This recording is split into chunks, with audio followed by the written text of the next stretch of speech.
तो कैसे हैं आप लोग? आज हम लोग चलेंगे क्लास 10 का मैथ का हाइट एंड डिस्टेंस चैप्टर, है ना। बहुत इंपॉर्टेंट चैप्टर है, बहुत मजेदार। इससे आप बड़ा नंबर का क्वेश्चन का आंसर कर सकते हैं ना। चलिए देखिए स्टार्टिंग से। उससे पहले हम लोग कुछ समझ लेते हैं, कुछ जान लेते हैं। पहले ये बात कि हम लोग को इसमें यूज करना है, बहुत सारा चीज यूज करना है, जैसे कि sine theta. Sine theta equal to होता है P by H. Cos theta is equal to होता है B by H. Tan theta is equal to होता है पी बाय बी। फिर cosec theta is equal to होता है H by P. Sec theta is equal to होता है H by B. And last cot theta is equal to होता है हमारा क्या, बी बाय पी, है ना। ऐसे होता है। अगर आपको ये चीज याद नहीं हो रहा है, अगर आपको ये चीज याद नहीं हो रहा तो आप याद कर सकते हैं कैसे। पी से पंडित, बद्री, प्रसाद, हर, बोल, फिर थर्ड ऊपर चल जाएंगे, सोना, चांदी, तौल, चैन से चिल्ला। स्टार्टिंग यहां से करेंगे। फर्स्ट ये पंडित, बद्री, प्रसाद। सेकेंड ये हर, बोल। फिर थर्ड ये लेंगे हम लोग, सोना, चांदी, तौल। फिर फोर्थ ये हो जाएगा चैन से चिल्ला, है ना। देखिए एस से sine, P by H, P by H है।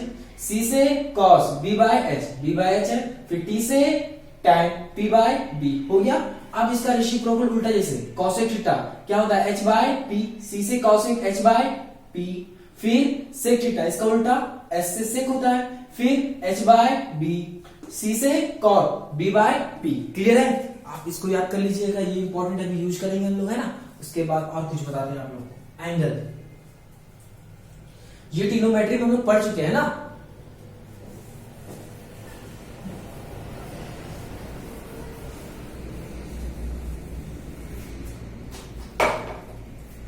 देखिए sine theta, cos theta, tan theta, फिर कॉसेक थीटा, फिर सेक थीटा, फिर कॉट थीटा।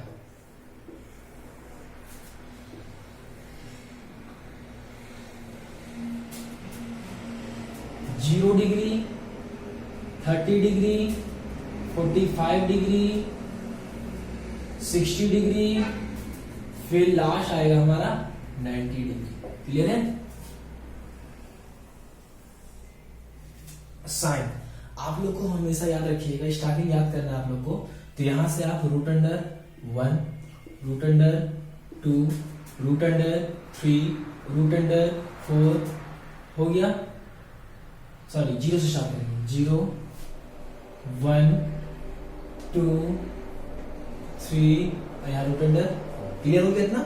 उसके बाद सब का रेसिप्रोकल आप कर दिएगा। Root under 4, root under 4, root under 4, root under 4, root under 4।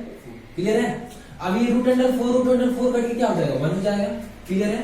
अब इसको क्या लिख सकते हैं, रूट अंडर 3 और रूट अंडर 4 का क्या लिख सकते हैं, रूट 3 बाय 2। क्लियर है? अब इसको क्या लिख सकते हैं, अगर इसको काटेंगे तो हमारा बचेगा 1 बाय रूट 2 बचेगा। क्लियर है? अब उसके बाद इसको करेंगे हम लोग, 1 का स्क्वायर रूट 1 हो गया। फिर 4 का स्क्वायर रूट क्या हो जाएगा, 2 हो जाएगा। क्लियर है? अब इसको क्या लिख सकते हैं, 0 by root under 2 divided equal to 0। इतना क्या? देखिए सिंपल सा आप लोग को याद रखना है कि अगर याद करना है तो आप साइन का, सिर्फ साइन का अगर याद कर लीजिएगा तो सारा याद हो जाएगा। इसमें हमारा यूज होगा सारा कुछ। इसे क्लीन हम यहाँ लिखते हैं अच्छे से और आप लोग लिख लीजिएगा, है ना। साइन 0 डिग्री होता है 0, 30 डिग्री होता है 1 बाय 2, 45 डिग्री होता है 1 बाय रूट 2, 60 डिग्री होता है रूट 3 बाय 2, 90 डिग्री होता है 1। अगर ये वैल्यू किस तरह आया, ये वैल्यू किस तरह आया, sine theta is equal to 0 degree का मान वैल्यू 0 कैसे आया, 30 डिग्री का वैल्यू 1 बाय 2 कैसे आया, 45 डिग्री का वैल्यू 1 बाय रूट 2 कैसे आया, ये सब आप लोग को जानना है तो आप कमेंट करिएगा और कमेंट में बताइएगा। अगर जानना है तो हम वीडियोस पर बना सकते हैं ना। क्लियर है? आप साइन 0 डिग्री का वैल्यू याद कर लीजिए, कितना होता है 0, 30 डिग्री का 1/2, 45 डिग्री का 1/√2, 60 डिग्री का √3/2 और 90 डिग्री का 1। हम अच्छा से एक बार ट्रिग्नोमेट्री का स्टार्टिंग से पूरा लाइन है ना, अगर कमेंट करिएगा तो, है ना, क्लियर है। अब कॉस थीटा का देखिए, अगर साइन का पूरा याद कर लीजिएगा तो इसका रिवर्स स्टार्टिंग यहां से 90 डिग्री का 1, 60 डिग्री का यहां से डालते जाइएगा, 60 डिग्री का ये वाला √3/2, 45 डिग्री का 1/√2 और 30 डिग्री का होगा मेरा क्या 1/2 और 90 डिग्री का 0 होता है, रिवर्स होता है, क्लियर है। उसके बाद अगर आप लोग को पता होगा तो उसके बाद tan theta equal to tan theta is equal to होता है sin theta by cos theta, ये होता है ना। हमको tan 0 डिग्री का वैल्यू निकालना है ना, तो tan 0 मतलब क्या हो जाएगा sin 0 degree divided by cos 0 degree, है ना। sin 0 डिग्री का वैल्यू क्या है मेरा 0 है और cos 0 डिग्री का वैल्यू क्या है मेरा 1 है, तो 0/1 क्या हो जाएगा मेरा 0, तो यहाँ क्या लिख देंगे 0। उससे पहले एक बात बताते हैं, है ना, सिंपल सा 1/0 का वैल्यू क्या होता है, 1/0 का वैल्यू क्या होता है नॉट डिफाइंड, मतलब कि इंफिनिटी, इनफाइनाइट, है ना, डिफाइन नहीं होता है ना, इनफाइनाइट होता है। तो हम ये भी लिख सकते हैं अगर 0 या रेसिप्रोकल में तो इनफाइनाइट को इधर भेज देंगे, क्या हो जाएगा 1/∞ इज इक्वल टू 0 हो सकता है। तो यही हम यूज करेंगे, है ना, कॉल करिएगा।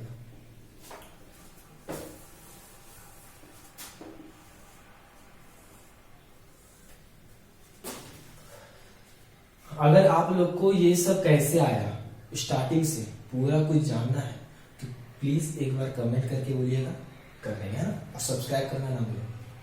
0 डिग्री हो गया और 30 डिग्री का होता है वैल्यू 1/√3, 45 डिग्री का 1, 60 डिग्री का हमारा √3 और 90 डिग्री का होता है मेरा क्या इनफाइनाइट, क्लियर है। Cosec theta, cosec theta is equal to होता है फॉर्मूला 1/sin थीटा, समझे, 1/sin थीटा मतलब cos 0 डिग्री का वैल्यू चाहिए तो 1/sin 0 डिग्री होना चाहिए, तो 1/0 क्या होगा 1/0 इनफाइनाइट, फिर ये क्या हो जाएगा 1/1/2 क्या हो जाएगा 2, ये क्या हो जाएगा √2, ये क्या हो जाएगा 2/√3 और ये क्या हो जाएगा 1, क्लियर है। अब सेक 0 डिग्री, सेक 0 डिग्री का वैल्यू होगा हमारा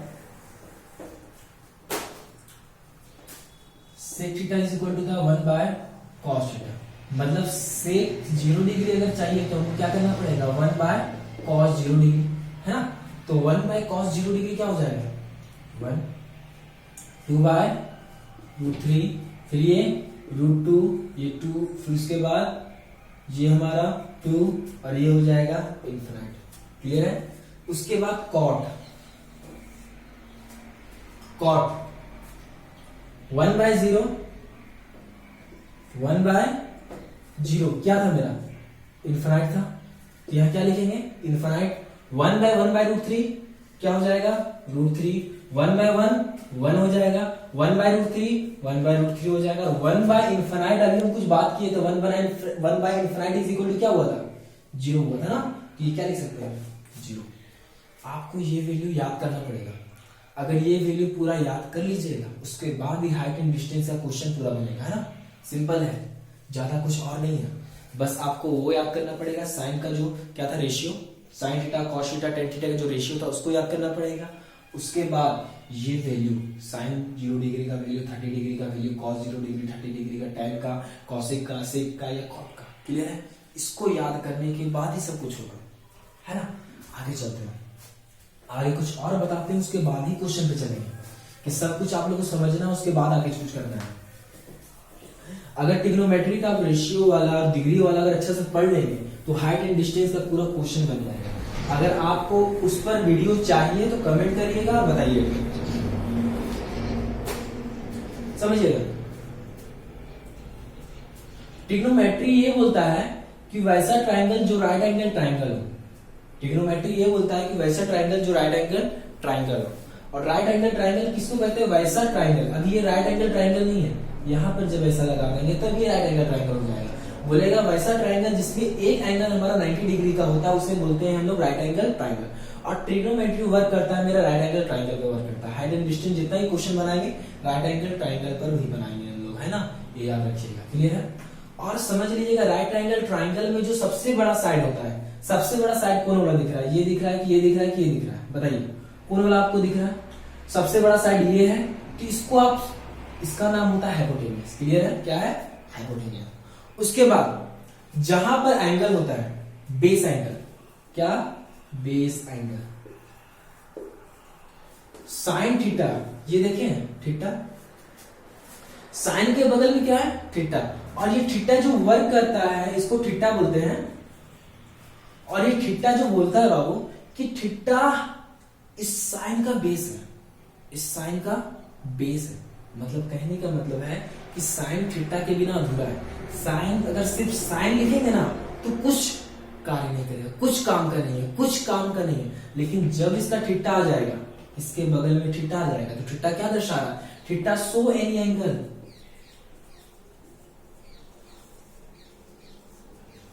मतलब कोई ना कोई एक एंगल दर्शा रहा है। क्या दर्शा रहा है? थीटा, है ना। तो रेशियो के लिए सबसे इंपॉर्टेंट साइन के बगल या टैन के बगल में जो थीटा रहता है उसका ही बेस रहता है। कौन? मेरा थीटा रहता है। साइन का बेस थीटा है, कॉस का बेस थीटा है, टैन का बेस थीटा है। मतलब ये एंगल है और इसलिए बेस इसका, इसलिए इसको बोलते हैं बेस एंगल, है ना। किसी भी क्वेश्चन में दिया हुआ है कि मेरा बोल दिया है कि टैन थीटा, इसका बेस क्या है? ये थीटा, हाँ, ये क्या है? थीटा। क्लियर है? अब देखिएगा गौर से कि यहां पर मान लीजिए कि थीटा यहां पर दिया हुआ है, तो ये वाला क्या हो जाएगा? 90 माइनस थीटा हो जाएगा। पता है हमको? अगर ये 90 डिग्री, ये थीटा है, तो ये 90 माइनस थीटा हो जाएगा, है ना। हो गया। उसके बाद बोला है साइन थीटा, तो इसका बेस एंगल कौन है? मेरा थीटा है। तो बेस एंगल कौन है मेरा? ये है। ये क्या है मेरा? Base angle. और जहां पर बेस एंगल, जहां पर बेस एंगल, वहां पर बेस, वहां पर क्या होगा? बेस। क्या होगा? बेस। याद रखिएगा, जो परपेंडिकुलर और बेस डिपेंड करता है थीटा पर। परपेंडिकुलर और बेस किस पे डिपेंड करता है? डिपेंड करता है मेरा थीटा पर। डिपेंड करेगा किस पर? थीटा पर। Perpendicular and base depend theta. Hypotenuse depend नहीं करता। हाइपोटेनियस जो सबसे लंबा साइड रहेगा उसी को बोलेंगे हाइपोटेनियस। क्लियर है? और पी और बी डिसाइड होता है थीटा पर। जहां पर बेस एंगल, वहां पर क्या होता है? बेस होता है। जैसे एग्जांपल में यहां पर थीटा दे दिया तो यहां पर क्या हो जाएगा? बेस हो जाएगा।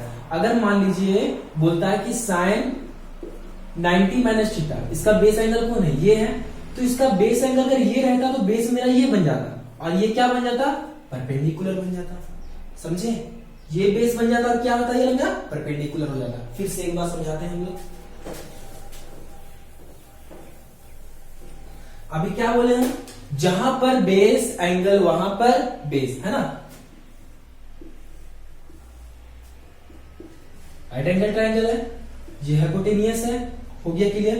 जो सबसे लंबा साइड है। उसके बाद मान लीजिए ये थीटा है और ये वाला मान लीजिए अल्फा है ना। अल्फा भी कोई एंगल दर्शा रहा है, कोई एंगल को दर्शा रहा है, मतलब शो कर रहा है। क्लियर है? दो चीज दिया हुआ है, बोला है कि साइन थीटा और एक बोला है कि टैन अल्फा, है ना, टैन अल्फा। इस ट्राइंगल का नाम दे दिया गया ए बी सी। क्लियर है? तो साइन थीटा का वैल्यू फाइंड करने वाले बोला है, पहले साइन थीटा का वैल्यू फाइंड करने बोला है ना।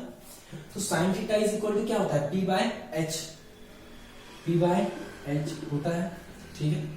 तो इसमें h का तो वैल्यू को मिल गया। h इज इक्वल टू क्या मिला आपको? ए सी।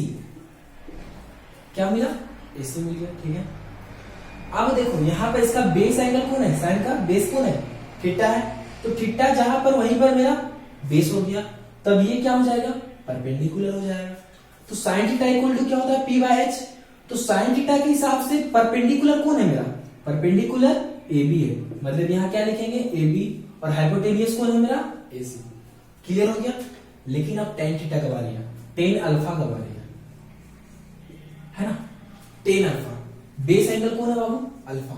बेस एंगल कौन है मेरा? अल्फा है। तो ठीक है, ये मेरा अल्फा है तो ये P हट जाएगा और B हट जाएगा। क्लियर है? अब बेस एंगल मेरा अल्फा हो गया, तो बेस एंगल यहां पर वहीं पर क्या हो जाएगा मेरा, बेस हो जाएगा, और ये क्या हो जाएगा मेरा, परपेंडिकुलर हो जाएगा। जहां पर बेस एंगल वहां पर बेस, याद रखिएगा। नहीं तो जहां पर बेस एंगल है तो वहां से आप ट्रोज जला दीजिए, जहां ट्रोज जला तो वो परपेंडिकुलर हो जाएगा। ट्रोज जलाए यहां से तो यहाँ इस दीवार में लगेगा, तो इस दीवार में लगेगा तो ये वाला क्या हो जाएगा, परपेंडिकुलर। सिंपल समझिएगा, जहां बेस एंगल वहां पर बेस, बेस एंगल पर यहाँ पर है तो यहाँ पर क्या हो जाएगा, बेस। तो बेस कौन है मेरा, AB है, और P कौन हो गया मेरा, BC। तो tan alpha equal to formula क्या होता है, P/B होता है। तो P का वैल्यू क्या मिल गया हमको, BC, और B का वैल्यू AB। क्लियर है? इतना समझ आ गया? आगे चलते हैं। ठीक है,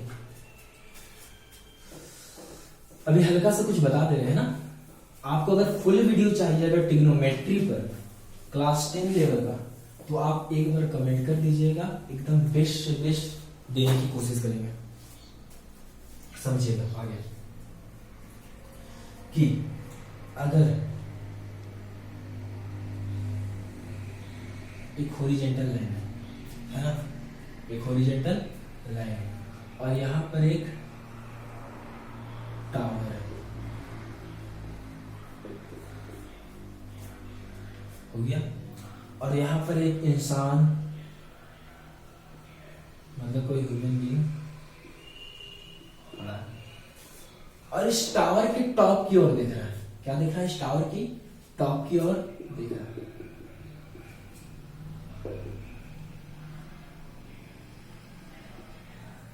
हो गया, देख रहा है टॉप की ओर, हो गया। अब इसका जो हमारा एक परपेंडिकुलर लाइन सीधा हो जाएगा ऐसे, ये ऊपर की ओर देख रहा है।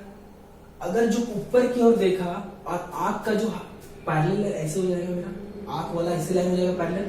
मतलब कि जो इस तरह का एंगल यहाँ बन रहा है ऐसे करके, ये ऐसे ऊपर की ओर देख रहा है, मतलब कि हम यहाँ खड़ा है और आगे एक टावर है, मतलब हम यहाँ पर खड़ा है और ये आगे एक टावर है। टावर के पूरा टॉप में देख रहे हैं, टॉप की ओर देख रहे हैं, तो ठीक है, क्लियर हो गया। अब टॉप की ओर देख रहे हैं तो हमारा आंख से तो और एक लाइन बनेगा ना, सीधा इस तरह वाला, सीधा ऐसे लाइन बना। तो यहां पर जो नीचे से ऊपर की ओर टॉप की ओर देखेंगे, और जो एंगल यहां नीचे बनता है उसको बोलते हैं एंगल ऑफ एलिवेशन।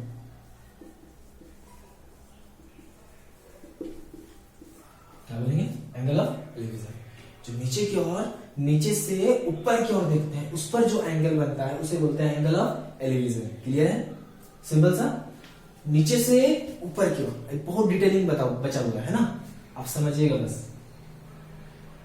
मतलब कि हम यहाँ पर खड़ा है, आगे टावर है, तो हम लोग टावर के टॉप में देखेंगे। अगर टॉप की ओर देखेंगे हम लोग, और हमारा एक और लाइन पैरेलल जाएगा इस हॉरिजॉन्टल लाइन का, इस हॉरिजॉन्टल लाइन का सीधे का, इमेजिनरी लाइन है ना, माने लाइन। तो यहाँ पर जैसे ये लाइन जाएगा, तो इस लाइन और ये ऊपर की ओर जो देख रहे हैं उस लाइन में जो एंगल बनेगा उसे बोलेंगे angle of elevation. Angle of elevation मतलब समझ लेना, नीचे से ऊपर की ओर देखना ही में जो एंगल बनता है उसे बोलेंगे हम लोग एंगल ऑफ एलिवेशन। क्लियर है? आगे चलते हैं हम लोग। अब तो नीचे थे हम लोग, अब हम लोग ऊपर की ओर है। मान लीजिए टावर है, एक बिल्डिंग है या टावर है, तो टावर में हम लोग यहाँ पर ऊपर है, ऊपर है, और यहाँ पर कोई एक रमेश नाम का लड़का यहाँ पर बैठा हुआ होगा। मान लीजिए यहाँ सुरेश है और यहाँ पर क्या है, रमेश है ना। रमेश देखा मेरा दोस्त बैठा हुआ है नीचे, चिल्लाया रमेश, यहां से मतलब रमेश को देख लिया, देखा रमेश को, और यहां से सुरेश का आंख तो ऐसे नीचे की ओर तो देख लिया ऐसे करके। अब तो यहां से तो इस लाइन का मतलब इस हॉरिजॉन्टल लाइन का पैरेलल तो एक लाइन जाएगा मेरा ऐसे करके, हो गया। और ये नीचे की ओर देख रहा है और प्लस आंख का एक ऐसे ऊपर लाइन भी जाएगा मेरा, हो गया। और इसके बीच जो नीचे से ऊपर देखने में जो एंगल बनता है ऊपर में उसे बोलते हैं angle of depression, angle of depression. Clear है? क्या बोलते हैं, एंगल ऑफ डिप्रेशन।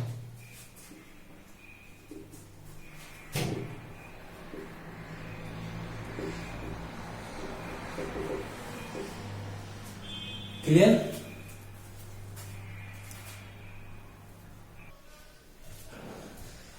क्या बोलेंगे? एंगल ऑफ डिप्रेशन, मतलब कि सीधा स्ट्रेट नीचे की ओर अगर हम देखेंगे, नीचे की ओर अगर हम देखेंगे, अगर उस पर जो एंगल बनेगा उसे बोलते हैं एंगल ऑफ डिप्रेशन। क्लियर है? हो गया?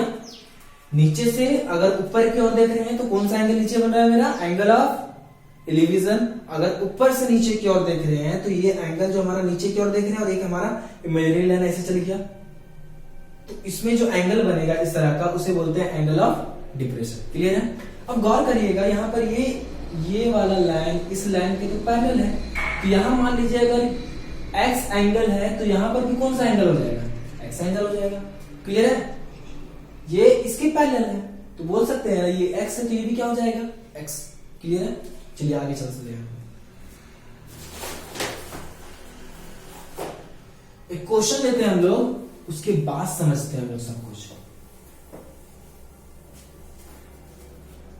सिंपल समझिएगा पहले एक बात कि अगर बोला है मेरा कि एक ट्राइंगल है ए बी सी, एक ट्राइंगल है ए बी सी और ए बी सी में ए सी आपका 5 सेंटीमीटर है। कितना सेंटीमीटर है? 5 सेंटीमीटर है ना? और आपको यहाँ पे जो सी में एंगल दे दिया है 45 डिग्री दे दिया है। कितना दे दिया है? 45 डिग्री दे दिया है। और आपको बोला है फाइंड बीसी, फाइंड बीसी मतलब बीसी एक साइड निकालना है। पहले सिंपल देखिएगा गौर से, एंगल कहाँ दिया हमारा? यहां दिया है, तो ये क्या है मेरा? थीटा हो गया। तो जब ये थीटा मेरा यहाँ पर है तो बेस कौन हो जाएगा मेरा? ये हो जाएगा। और सबसे बड़ा साइड कौन है मेरा? एसी है, तो वो क्या हो जाएगा? हाइपोटेनियस हो जाएगा। और जो बचा वो मेरा क्या हो जाएगा? परपेंडिकुलर। क्लियर है? सिंपल। अब हमको क्या निकालना है? निकालना हमको बीसी निकालना है, फाइंड बीसी करना है। और दिया हुआ क्या है? बीसी और दिया हुआ है मेरा एसी दिया हुआ है ना? बीसी निकालना और दिया हुआ हमको एसी निकालना है। बीसी निकालना और दिया हुआ एसी है ना, यही बात है। तो ये बीसी तो मेरा बी है और ये एसी क्या है मेरा? एच है। बीसी मेरा बी है और एसी क्या है मेरा? एच है। तो बी और एच का रिलेशन किसमें है? हम लोग तो पढ़ते हैं, हम लोग देखो, पंडित, बद्री, प्रसाद, हर बोल, सोना, चांदी, तौल, चैन से चिल्ला, यही बात है ना? एस से साइन पी बाय एच, सी से कॉस बी बाय एच, यही बात है ना? तो बी बाय एच किसका है मेरा? कॉस का है। तो किसका यूज करेंगे हम लोग? कॉस का। आप सेक का भी यूज कर सकते हैं, सेक भी होता है मेरा एच बाय बी, है ना?